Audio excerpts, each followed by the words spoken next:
ఎవరి జీవితం ఏ క్షణాన ఎలా మారుతుందో ఎవరికీ తెలియదు. మనం చూస్తున్న ఈ ఇద్దరు అభాగ్యులు రోడ్లపాలై అనారోగ్యంతో చావు బతుకుల మధ్య ఉండగా జహీరాబాద్ ఏరియా హాస్పిటల్లో చికిత్స అందించి జహీరాబాద్ పోలీసుల చొరవతో హాస్పిటల్ ల్యాబ్ టెక్నీషియన్ రామదాసు గారి సహాయంతో 108 అంబులెన్స్లో చౌటుప్పల్లోని అమ్మానాన్న అనాథ ఆశ్రమానికి తీసుకొచ్చారు. మానసిక శారీరక అనారోగ్యంతో బాధపడుతూ ఒంట్లో ఓపిక కూడా లేక నడవలేని స్థితిలో ఉన్న అభాగ్యులను ఆశ్రమ సిబ్బంది కిందకు దించి చక్రాల కుర్చీలో కూర్చోబెట్టి ఆశ్రమంలోని వైద్యశాలకు తీసుకువెళ్లారు.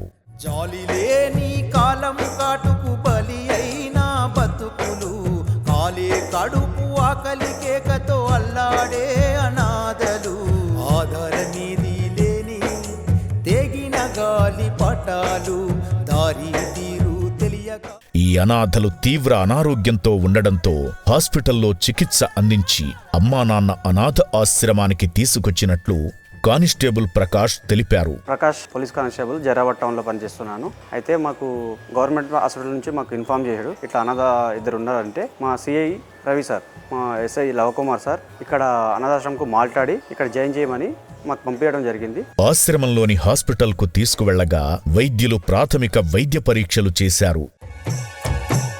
ప్రాణం ఉండి లేనట్టే పగలు రేయి గడిచెనే గతము భవితకు నడుమా నరకము జీవితమాయనే.